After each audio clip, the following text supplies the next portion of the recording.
தனபாலனேசு அவர்கள், மாநகர செயலாளர் திரு கே மதன்குமார் அவர்கள், மாநகர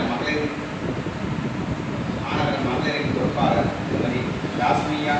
அவர்கள் மற்றும் மாநகர மகளிரின் நிர்வாகிகள், தமிழக வெற்றி கைது